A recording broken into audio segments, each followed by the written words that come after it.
Welcome to SMC, Social Media Contractors, where we professionalize social media. We'd like to tell you a little bit about what we do.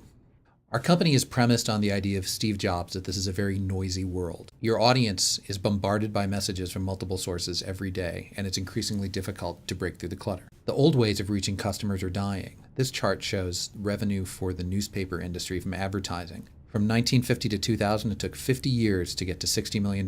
It only took another 10 years to fall off the edge of the table. Ask yourself how many of your customers read the newspaper today. We believe that we're in a new era, and that new eras require new tools. Publishing had a good run for about 300 years, where if you wanted to get a message in front of someone, you paid money to a publication, you hired an advertising agency, and you interrupted them.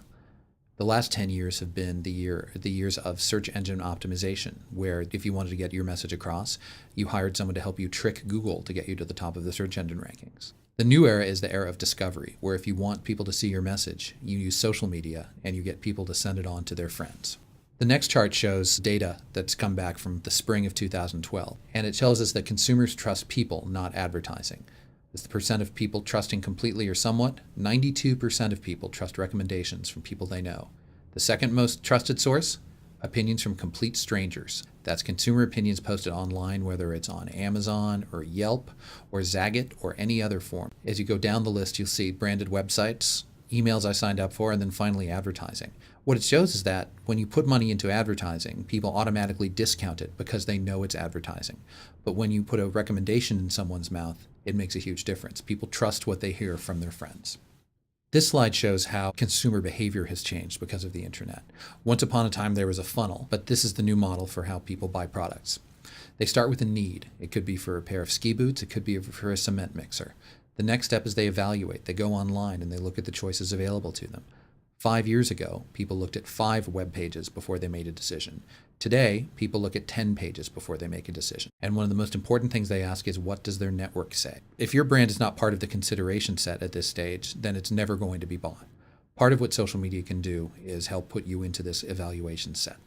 After someone evaluates, they make a buying decision, and then they go to step 4 where they experience it, and social media is relevant again. Social media makes a big difference to customers after sale, whether it's around customer service, around user groups, around R&D. Most importantly, customers can evangelize for you. If they have a good opinion of you, they'll tell all their friends. But if they have a bad opinion of you, they'll tell even more people. Finally, if you're successful in giving them a good customer experience, the customers bond with the product and they never want to shop from any place else. This has happened for companies like Apple or Harley Davidson or John Deere that become tattoo brands. If you don't bond with the customer, then they go through the cycle again next time that they buy.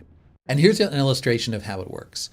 A lot of people think that if I become a fan of a brand, or if I follow them on Twitter, that all of a sudden I'm going to buy more from that brand. It's not so much that I'm going to buy more, but it's likely that my friends are going to buy more. And this is how it works. When I become a fan of a brand, I subscribe to their messages. For example, Starbucks might say the new fall lattes are here. The next step would be that I could respond to Starbucks and say, the pumpkin spice looks delicious. And it's not so much that I'm responding to Starbucks that makes a difference. What matters is that now my friends are seeing me in conversations with Starbucks. Maybe they thought that Starbucks wasn't the brand for them before, but when they see me interacting with Starbucks, they reconsider it. Because as we know, people trust recommendations from their friends more than anything else. This happens whether it's on Facebook, whether it's on Twitter or YouTube. When people see their friends interacting with a brand, they reevaluate the brand. This is summed up very well by Scott Cook, the CEO of Intuit, who said, a brand is no longer what we tell the customer it is. A brand is what consumers tell each other it is. And everybody is jumping in. The percentage of U.S. companies with a presence on social networks continues to increase. About 80% of companies have some kind of presence on Facebook now, 48% on LinkedIn, 45% on Twitter. And that's because they're seeing results. Blogging drives a significant increase in leads, whether you're a B2C company or a B2B company. As we saw earlier in the presentation, when people want to make a purchase, they go online and they search for information. If you're putting regular, useful content out on your blog, it's much more likely that people are going to find you when they're searching for information. That translates to a huge increase in leads. On the B2C side, we see an increase of 88% in monthly leads. On the B2B side, we see an increase of 67%. The only problem is, this stuff is hard.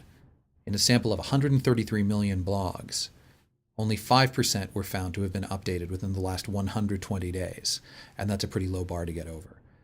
Everybody knows they should be blogging, but it's hard to execute. What we do at SMC is we start with strategy. We align your social media strategy with your business strategy, going back to first principles about who you are reaching, how you are reaching them, and most importantly, what problem you solve for them. Social media that doesn't connect to your business strategy is a waste of time and money. You shouldn't be asking, do I need a Facebook page? You should be asking, how can I use the new social media tools to advance the strategy I already have? Each one of our clients gets 3 complementary strategies. The first step is monitoring, and this is listening to the segment to see what they're talking about, what they say about you, what they say about your competition, what they say about your keywords. This is how you can find out whether you have trouble brewing on the horizon or not. Because if you have unhappy customers, if you have people who are misrepresenting who you are, you'll hear about it first on the social networks. Secondly, is the broadcast strategy. And this is one-way communication from your brand out to your target audience. With the new tools, it's possible for a manufacturing facility in a rural county in America to reach a global audience through the internet, through blogging, through YouTube, through Facebook, through Twitter. Success in this case is getting a customer into conversation. The final step is conversing, and this is targeted to the individual.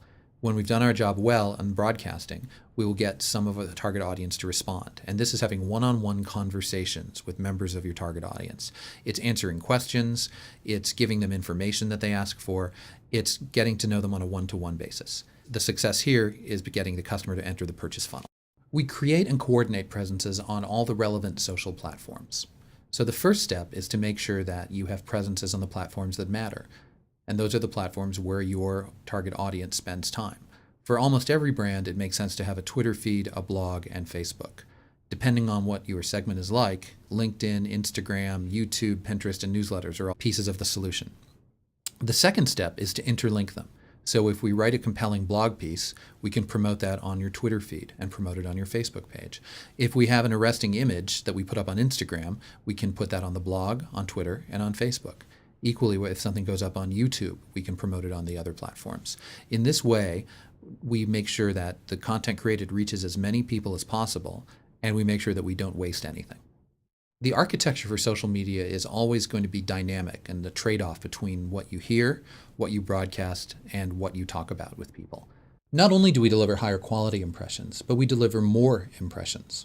This chart shows the 1,000 impressions that a client could get for $5,000. And we compared what SMC could do versus had they spent their money at the leading B2B site in their space, or if they had spent their money on Google AdWords.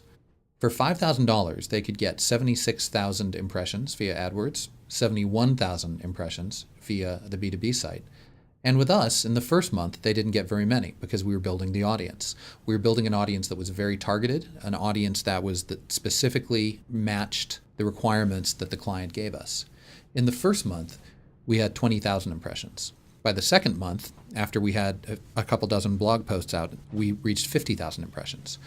By the third month, we had already reached 230 impressions, and it had increased from there. Not only did we have a large number of impressions, but these were specifically targeted impressions with almost no waste, targeted to the specific requirements that the client gave us.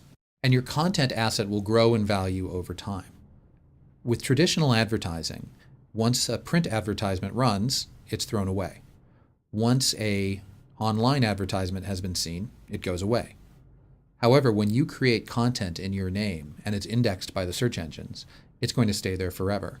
So the blog post that you run in January will keep on getting hits in March, in May, in November, and several years down the line. Over time, you will develop a valuable content asset that will keep people coming back to your site. And to answer the question, where's the return on investment? We see return on investment coming from 8 different sources. Number 1, the branding and awareness we've been speaking about. Number 2, protecting reputation, having distant early warning of anything that someone's saying about your brand that isn't true. Number 3, customer service. If you can solve a customer's problem online, it's a lot cheaper than doing it in person. 4, public relations. Every journalist in the world is now using Twitter, and you have access to them that you never had before. Number 5, building user communities. How can you put your customers together in a way that creates value for all of them? Number 6, facilitating R&D. When you have fans following you, they're like a research panel that never goes away. You can always ask them, what would you think if we changed the product this way? What are new problems that you're facing? You have the ability to query your target audience all the time. Number 7, recruiting. This has been critically important for many of our clients. People under 30 don't read newspapers. If you want to recruit them for your business, you have to reach them on the platforms that they use, and that almost always is social media. And then finally, leads and sales. Over time, you'll be able to see whether your strategy has been working by how many sales come in through the door. Finally, we're the adults in the space. Our professional training consists of operating several businesses, consulting to Fortune 500 companies, and running some of the largest B2B media brands in the United States. We also have a mix of gray hair and young people that deliver value that nobody else can. So please contact us at socialmediacontractors.com.